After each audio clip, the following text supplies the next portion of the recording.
Et avant de donner la parole à nos invités, l'ambassadrice de France en Allemagne, Anne-Marie Descotes, le président de Léviathan, Maciej Witucki, et Jean-Dominique Giuliani, le président de la Fondation Robert Schuman, pour ces regards européens sur la présidence française. Je salue Bernard Spitz. Bonsoir Bernard. Bonsoir. Du MEDEF évidemment, et spécialiste notamment des questions européennes, pour nous donner une introduction. Oui, enfin, président de la Commission et donc représentant la vision et l'action du MEDEF dans ce moment si particulier. Alors, comme le disait tout à l'heure très bien Laurent Berger, il ne faut pas tomber ni dans l'arrogance, évidemment pas, et pas non plus aussi dans l'idée que tout se passe entre nous. Donc c'est très important, et je pense que c'est un symbole, l'idée de consacrer un certain temps non pas à nous regarder, mais à à écouter ce que les autres pensent de nous. Et donc, je crois que c'est une séquence qui est importante dans l'ensemble de notre réflexion. La France a une image, une impulsion, mais nous ne nous voyons pas forcément comme les autres nous voient. Et je crois que c'est important si on veut être efficace et si on veut être crédible. Par où on commence cette présidence française ? Par où on la commence ? Par le commencement. À vrai dire, elle a déjà commencé. On ne peut pas faire semblant de croire que les choses ont commencent maintenant. Ça fait des mois que l'on prépare de tous les côtés cette présidence, à travers des réunions bien sûr des réunions officielles, des réunions au niveau ministériel, et des réunions entre patronats. Et donc, nous étions il y a quelques semaines en Pologne avec Geoffroy Roux de Bézieux. Nous avons reçu les patronats italiens et allemands parce que c'est très important d'avancer groupés et de confronter un peu nos positions. Là encore, quels sont les regards que nos amis portent. Nous avons été en Espagne, rencontrer le patronat espagnol.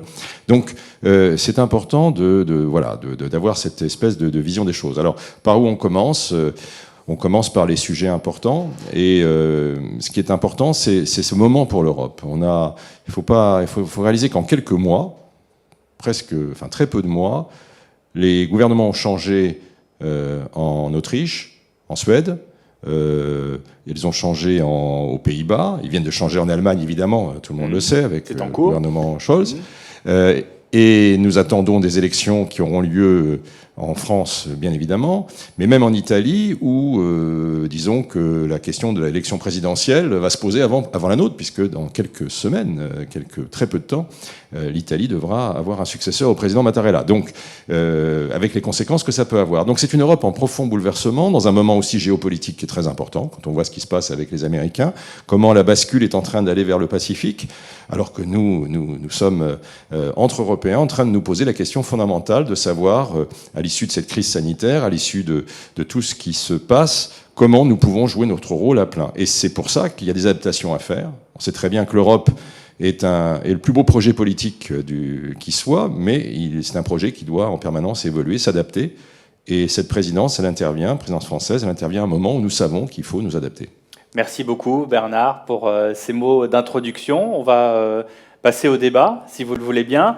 Et donc je rappelle, je suis avec Anne-Marie Descotes, ambassadrice de France en Allemagne. Bonsoir madame. Bonsoir à Maciej Witucki, qui est le président de Léviathan, qui est le principal représentant du patronat polonais, plus de 4100 entreprises. Et Jean-Dominique Giuliani, président de la Fondation Robert Schuman. Bonsoir à vous trois. Monsieur Giuliani, j'ai envie de commencer par vous, notamment parce que vous avez joué, au Globe-Trotter dernièrement, plus précisément, vous avez fait le tour des think tanks. Et ils vous ont dit quoi précisément ? Quelles attentes ont-ils de cette présidence française de l'Union européenne ? Si vous voulez, paradoxalement, la France est attendue toujours comme agitateur d'idées. Depuis l'origine du projet européen, elle n'a cessé d'agiter des idées, de proposer. Parfois, on l'a dit, elle est un peu arrogante et elle a exaspéré, mais en réalité, sans elle, les idées en Europe n'avancent pas. Et pourquoi ? Parce que c'est un projet tellement complexe qui à la fois respecte les identités, mais veut en même temps mutualiser certains attributs de la puissance publique, que finalement la tradition étatique française, elle est un peu incontournable. Alors on nous écoute beaucoup, on est beaucoup à l'attente des propositions et du discours demain, par exemple, du président de la République au Parlement européen, et en même temps on s'en méfie. Et c'est la raison pour laquelle nous sommes partis à l'écoute de nos collègues, de nos amis think tankers, les laboratoires d'idées européens, et pour les écouter. Et en réalité, en les écoutant, d'abord, on a beaucoup appris sur la sensibilité différente, les histoires différentes de nos pays, mais en même temps, sur cette énorme attente de la France pour essayer de faire avancer des sujets, notamment sur deux principaux thèmes, la sécurité et la défense et la gouvernance économique. Oui, cette gouvernance économique, effectivement, dont on parle et dont on a du mal en attendant de trouver les contours. Madame Descôtes, vous représentez la France dans un pays où le gouvernement, on le disait, est en pleine composition. Donc les voix ne sont pas aussi, j'allais dire, aiguisées que du temps de Madame Merkel, où on avait évidemment, je crois que le mot stabilité est un doux euphémisme. Et on a tout à l'heure, en introduction, parlé de ce fameux, de l'image de ce couple franco-allemand. Est-ce qu'il est là? Est-ce qu'il est en devenir? Est-ce qu'il est en composition? Comment est-ce que vous le voyez, vous, sur place? Oui, merci d'abord de me convier à cette discussion très, très intéressante et très utile, et merci au MEDEF pour son implication dans la relation franco-allemande. Le couple franco-allemand, il est là, oui, bien sûr. Il s'est constitué d'ailleurs dès que le gouvernement a été en place et sur la base des discussions qui n'avaient jamais cessé. Il y a eu beaucoup de contacts en parallèle des négociations de coalition, pour autant que les uns et les autres étaient disponibles. Je rappelle qu'avec le nouveau chancelier, je dirais c'est une histoire qui a commencé il y a longtemps. Hein. Il a été, lorsqu'il était le maire de Hambourg et donc vice-président de cette ville-État pendant 4 ans, le plénipotentiaire pour les relations culturelles et éducatives franco-allemandes, donc avec un œil particulier déjà sur la relation franco-allemande, et puis en tant que ministre des Finances et vice-chancelier, là aussi complètement impliqué dans la relation franco-allemande et tout à fait conscient de son importance.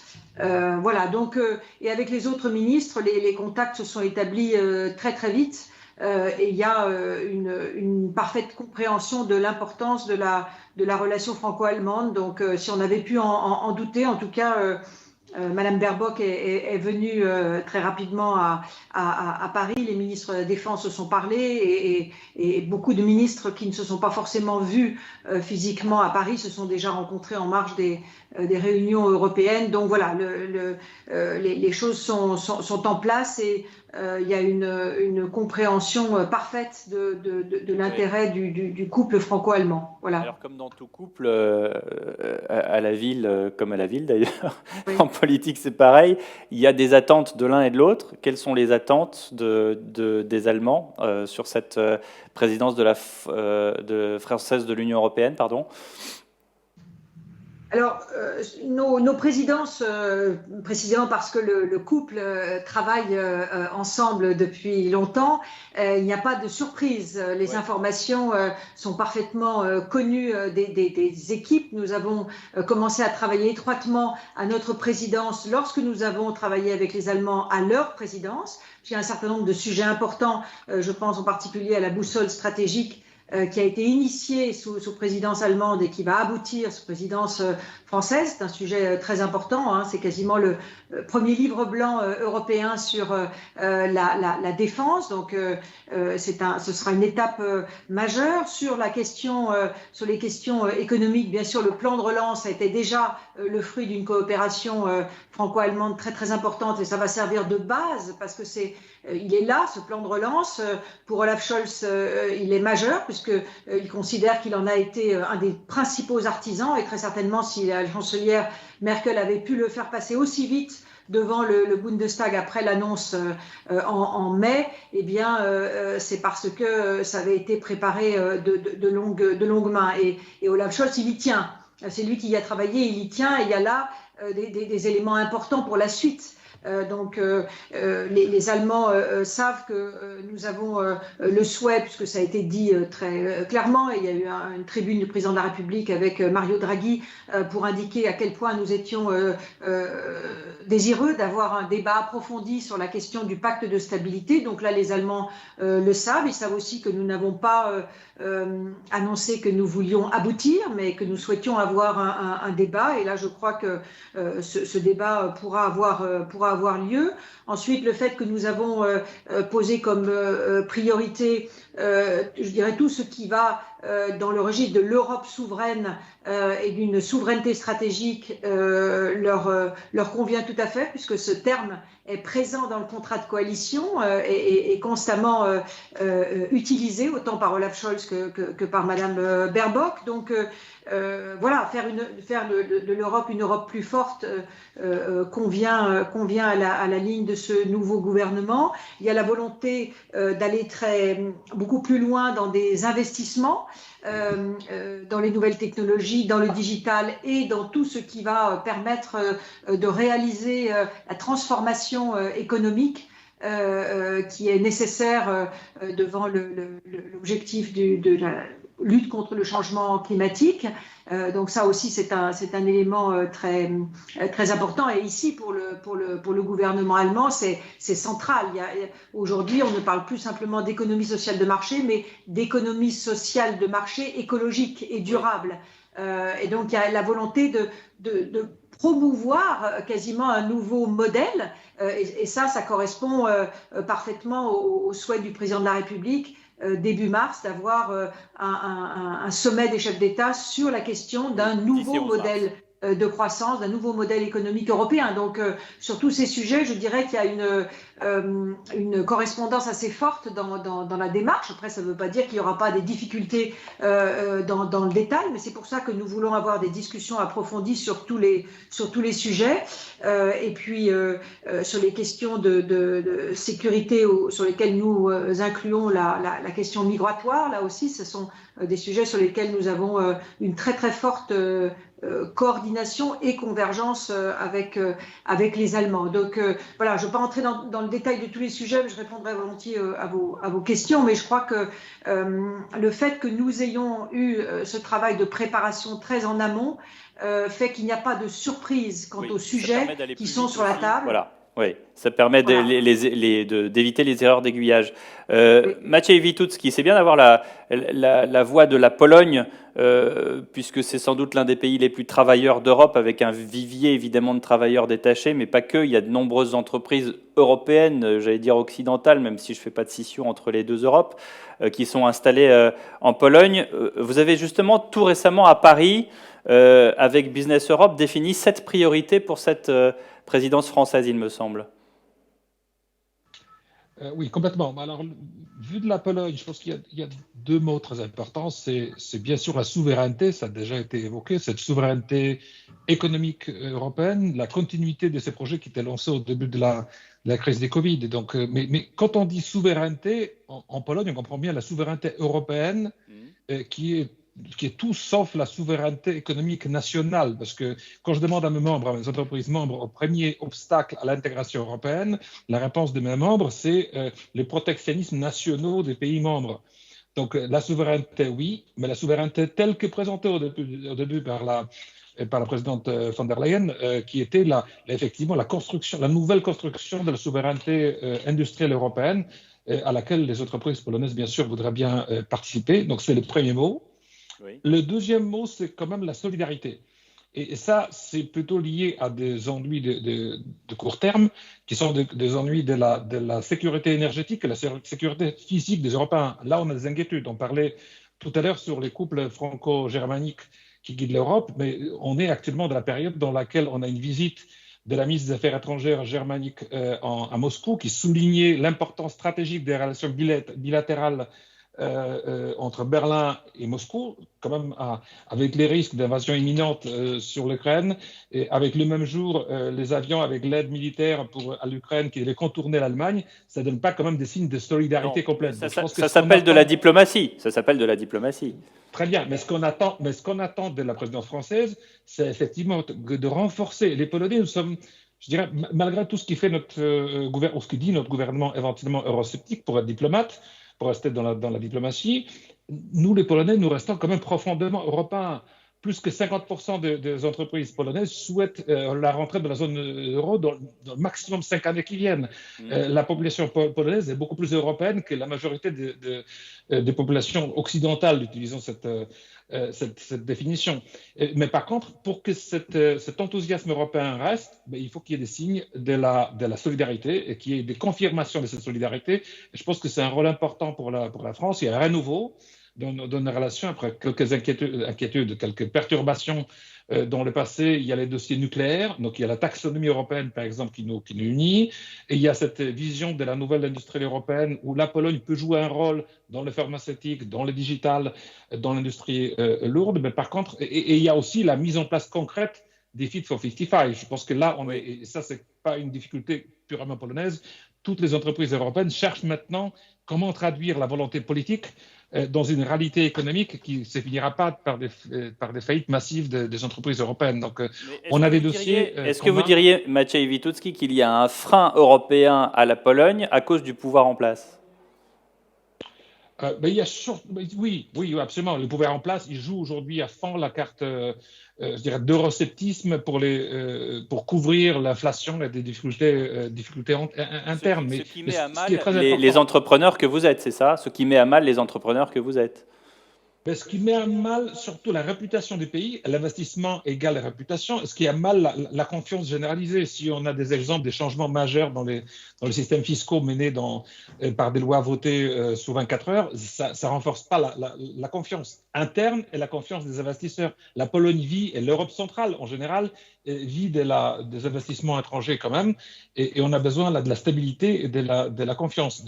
Donc, d'où de nouveau l'importance de rejoindre quand même le cœur de la construction européenne et l'importance de la France qui doit jouer de la diplomatie de la même façon que Berlin la joue à Moscou. Je pense qu'il est important que la présidence française joue le même rôle pour attirer notamment la Pologne et la Hongrie autant que possible dans les conditions actuelles au cœur de cette construction. Jean-Dominique Giuliani, quand vous entendez le président du patronat polonais justement s'exprimer, vous qui observez cette Europe depuis fort longtemps à travers la Fondation Robert Schuman, on se retrouve face à un problème structurel, là. Non, je pense qu'on a un problème conjoncturel parce que le gouvernement polonais en place ne restera pas en place éternellement. Et donc, il faut faire la différence entre le pays, la Pologne, sa société civile, ses entreprises, comme ça vient d'être dit fort justement, et puis un gouvernement qui joue sur la corde nationaliste. Il n'est pas le seul, il a tort. Il faut le lui dire, il faut aussi faire en sorte qu'il ne déborde pas, qu'il ne rompe pas ses engagements pris dans le cadre des traités européens. Mais il ne faut pas insulter les peuples. L'Union européenne, la construction européenne, c'est une construction de long terme, de longue durée. Et donc, on ne raisonne pas sur une majorité actuelle, même si elle ne nous plaît pas, et elle ne nous plaît pas. Le gouvernement polonais actuel ne nous plaît pas parce qu'il ne respecte pas ses propres engagements. Ça ne veut pas dire pour autant qu'il ne faut pas travailler avec la Pologne. Et je fais confiance à la grande diplomatie française pour savoir à la fois ménager ces liens forts créés avec tous les États européens et en même temps faire respecter le droit aussi, il faut le dire. Et donc, dans le cadre de l'Union européenne, c'est parfois difficile à comprendre pour les citoyens, mais c'est comme ça qu'on agit. On n'est pas là pour créer des divisions entre les États de l'Union. Il faut, comme l'a dit mon prédécesseur, renforcer la solidarité. Il y a beaucoup de progrès à faire pour cela, parce que la solidarité, c'est concret. Ça porte sur l'énergie, ça porte sur la sécurité, ça porte sur la migration. Et là, on a beaucoup de progrès à faire encore et à travailler. Je pense que la France peut incarner un nouvel élan, même si on n'obtient pas, évidemment, en 6 mois, des changements considérables. On peut incarner une vision de l'Europe, car après tout, c'est ce que les Européens attendent. Alors, pour en revenir effectivement à nos priorités pour cette présidence française de l'Union européenne, et au-delà de la question effectivement de la question politique en Pologne, vous me disiez Jean-Dominique Giuliani, la gouvernance économique, ce sujet de la gouvernance, reste quand même la priorité, le sujet numéro un pour les think tanks en Europe. Oui, parce qu'on regarde comment évoluent, notamment en termes de croissance, les États-Unis, la Chine et nos grands compétiteurs. Et on s'aperçoit que la politique qu'ils mènent, y compris en s'endettant pour investir, elle les conduit à avoir le double de la croissance que nous avons aujourd'hui.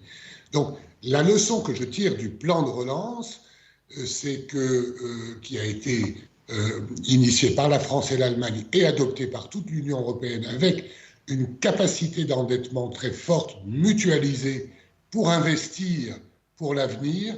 La leçon que je tire, c'est que nous devons investir et pour cela ne pas hésiter à nous endetter pour investir, pour réussir la transition écologique et la transition numérique.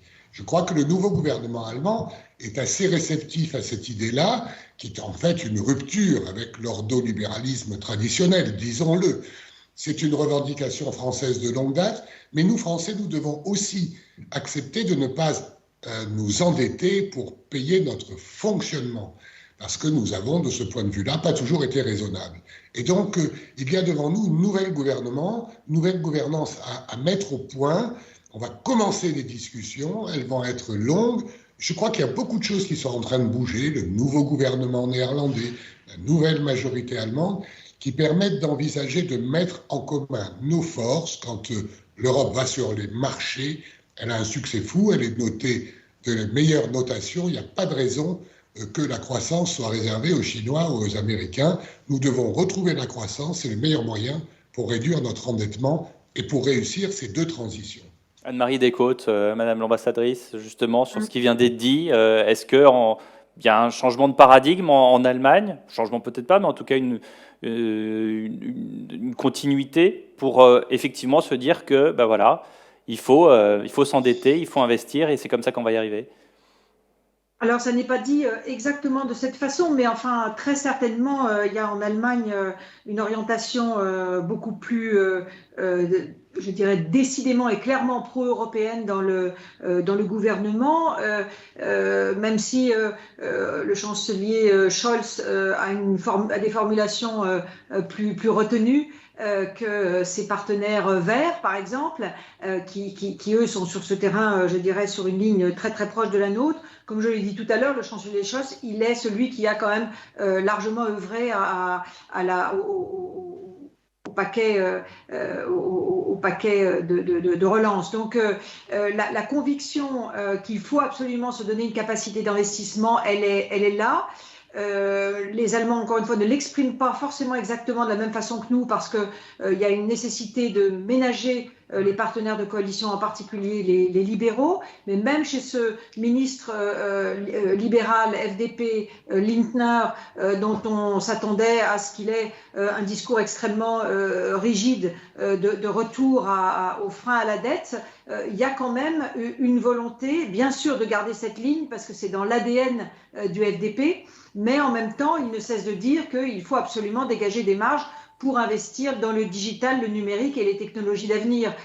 Donc, je crois que de ce point de vue-là, il y a une convergence et la persistance de difficultés économiques liées en particulier à la pandémie et le fait que l'Allemagne se trouve aujourd'hui en difficulté du fait des répercussions de la pandémie sur les chaînes d'approvisionnement, eh bien, pose une difficulté à l'Allemagne et la question de la croissance économique est majeure et donc l'Allemagne voudra tout faire à cet égard pour se donner une nouvelle capacité et elle sait qu'elle ne peut le faire qu'à travers l'Europe. Donc je crois que il y a là des éléments qui sont très propices à une plus forte convergence, oui, très certainement. Et par rapport, Madame Descôtes, par rapport à ce qu'a dit votre prédécesseur polonais, la Pologne, c'est pas très loin de l'Allemagne. On vit avec cet État qui n'a cessé de grandir dans l'Union européenne, qui a accueilli des entreprises, qui fournit des travailleurs dans l'Europe entière. Qu'est-ce que vous avez envie de lui répondre? Peut-être un message d'espoir, justement. Oui, mais je crois que l'importance de la Pologne ne fait absolument aucun doute, ni en France, ni en Allemagne, dont c'est aussi un partenaire majeur. Les choses ont beaucoup évolué, d'ailleurs. Il y a de moins en moins de Polonais qui s'expatrient pour aller travailler en Europe, parce que les conditions ont beaucoup changé aussi en Pologne. Et donc c'est pour ça aussi qu'on s'étonne parfois des critiques du gouvernement vis-à-vis de la Pologne, parce que la Pologne en profite. Et je crois que les citoyens le savent. Et on sait en Allemagne que la société polonaise est quand même très majoritairement pro-européenne, qu'il y a une société civile très favorable à la construction européenne. Et donc, on attend des jours meilleurs. Comme le disait Jean-Dominique Giuliani, il y a toujours des élections dans les pays démocratiques. Et donc, il y en aura aussi en Pologne. Et il y aura peut-être des changements. En tout cas, je crois que l'idée qu'il faut trouver un moyen d'avoir constamment le dialogue, de ne pas accepter certaines choses en matière de rupture des valeurs fondamentales, c'est une chose, mais maintenir le dialogue et les moyens d'inclusion et de solidarité, je crois que ça, c'est quelque chose qui est tout à fait important aussi pour le gouvernement allemand, oui, bien sûr. Jean-Dominique Giuliani, Madame Descôtes parlait tout à l'heure du côté stratégique, le livre blanc, l'Europe de la défense.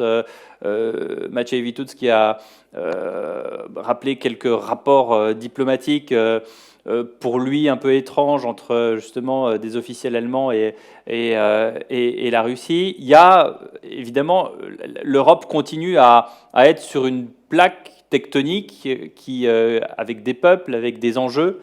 Ils sont également militaires. Cette Europe de la défense dont on parle beaucoup, certains détracteurs disent c'est pas l'Europe de la défense, c'est la défense française avec que quelques petits ajustements. Quelle est la position de la Fondation Robert Schuman là-dessus?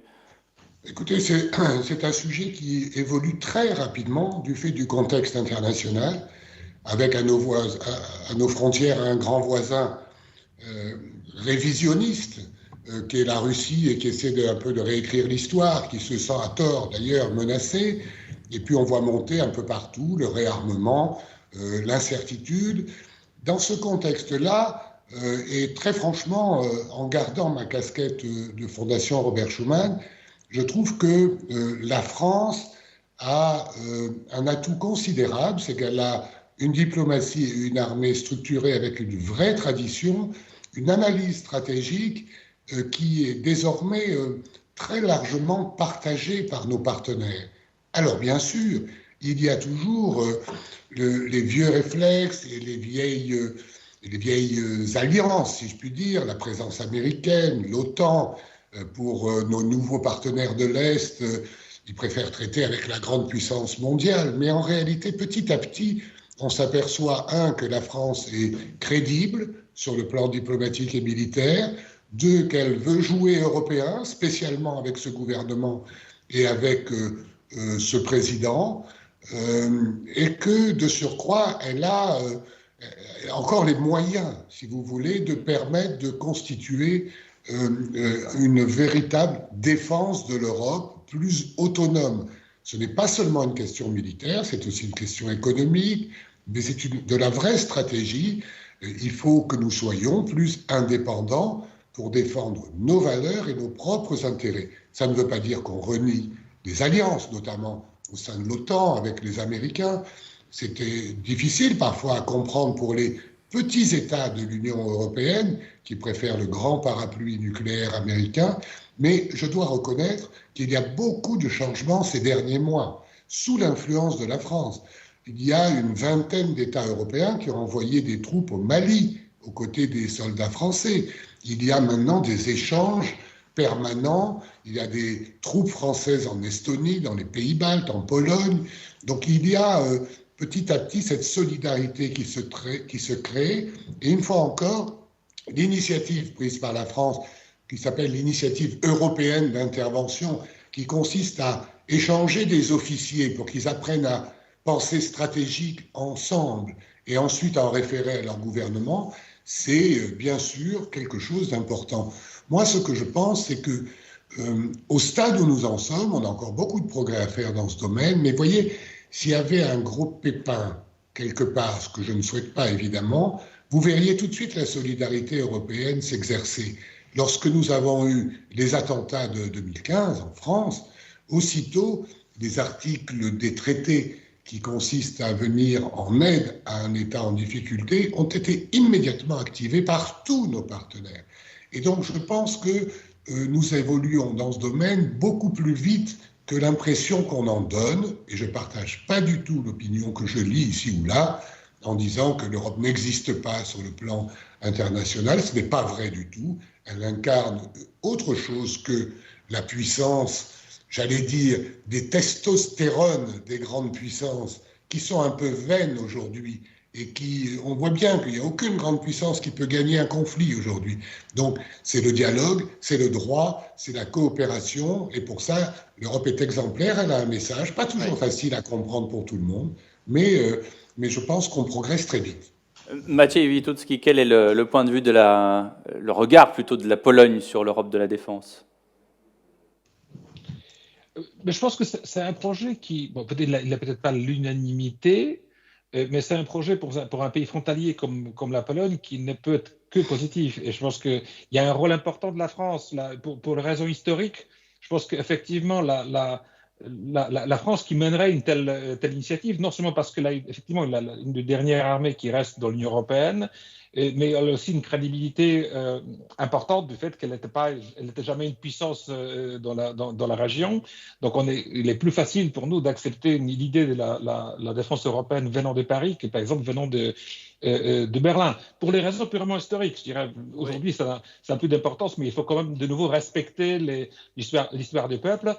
Mais je pense qu'en général, la France, elle a un rôle important parce qu'elle n'est pas l'Allemagne, je simplifie un peu le discours, et si elle persévérait, si elle continuait cette action au-delà des 6 mois dont on parle aujourd'hui, il y a beaucoup de sujets en Europe, des sujets européens qu'on pourrait faire avancer, et avec encore une fois la persévérance et l'implication française très directe, parce que cette construction, il y a les peuples qui ont besoin de cette construction, il y a les entreprises qui ont besoin de cette construction. Je parlais de la souveraineté économique dont nous avons besoin. Il faut revenir à ces projets. Il a un peu disparu. Il était très présent au début de la pandémie. Aujourd'hui, j'ai l'impression qu'on revient de nouveau dans les projets nationaux. C'est un très beau projet consolidateur. Cette solidarité économique, elle est presque aussi importante que cette union militaire européenne. Parce que c'est très concret, c'est quand même beaucoup plus positif de dire qu'on va avoir nos propres industries européennes que de dire qu'on aura nos propres chars, bombes nucléaires et autres européens. Donc, je pense que espérons que ce ne sera pas un vœu pieux. Oui. Alors, à entendre M. Giuliani, ça ne sera pas un vœu pieux. Maciej Witucki, juste, il nous reste quelques minutes. Il y a un point central et qui a été abordé tout à l'heure, notamment par Claire Vézan de Engie et Marc-Antoine Jamet d'LVMH, c'est le Green Deal.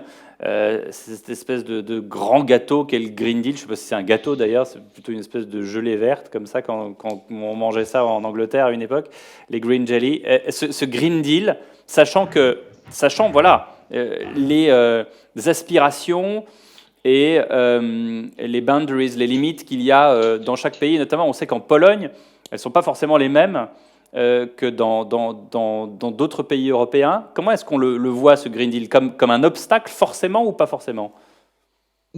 Pas nécessairement. Déjà, la bonne nouvelle, qui est la mauvaise nouvelle en même temps, c'est que je pense que la Pologne n'est pas dans une situation qui est vraiment pire que la majorité des pays européens. Je dirais, le Green Deal et ses ambitions, ils sont aujourd'hui, pour être un peu provocateur, aussi infaisables en Pologne qu'en Allemagne. On n'a pas de roadmap. Vous faites référence au charbon, correct.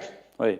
Donc là, nous avons besoin de travailler de nouveau ensemble à la faisabilité, comment manger les gâteaux verts, et quand même pas terminer avec une indigestion qui va faire retourner les peuples, parce que de nouveau, ça peut créer une révolution, un à-coup tout à fait négatif. Donc, on a besoin des moyens, et aujourd'hui, je pense que l'urgence d'action, elle est aussi présente à Varsovie qu'à Berlin ou à Paris.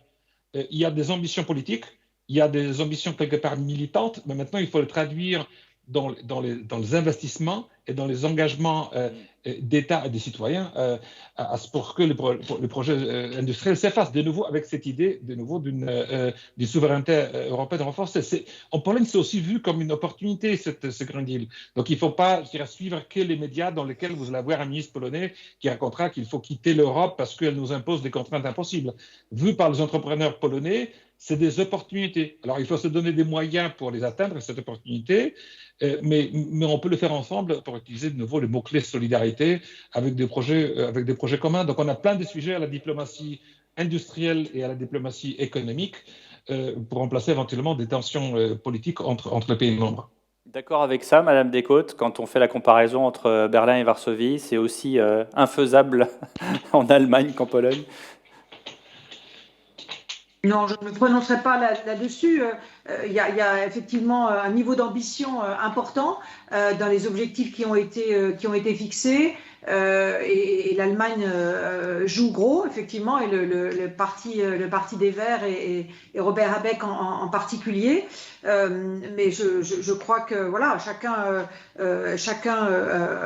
veut se donner les moyens de faire le maximum pour atteindre les objectifs. Et ce que je vois derrière, c'est ce que je disais tout à l'heure, c'est une nécessité de faire des investissements considérables, d'accompagner cette transformation à la fois sur le plan économique, technologique et social, parce que la dimension de l'accompagnement social est également une question très présente en Allemagne. Et donc, pour toutes ces raisons, on sait qu'il va falloir faire des investissements. Donc, je crois que là, on a un chemin commun qui appelle des investissements communs, des projets communs. On ne fera pas chacun dans son coin, parce que je pense que je dirais la condition que les projets soient communs sera posée, et on le voit déjà avec les projets qui sont faits autour du spatial, des batteries ou de l'hydrogène. Ce sont toujours des projets qui se font au moins à 3 ou 4, et donc on a là, je dirais, un chemin commun pour plus d'investissement et surtout plus de solidarité. Eh bien, merci beaucoup pour ce message d'espoir et pour cette présidence française qui a déjà commencé, dont on saura plus demain avec le discours du président Macron et bien sûr les 10 et 11 mars prochains avec ce sommet européen. Merci à vous trois, merci Monsieur Giuliani, merci Madame Descôtes, merci Monsieur Witoutzki, merci à tous les trois d'avoir participé à cette REF PFU. Merci à vous. Merci beaucoup, merci.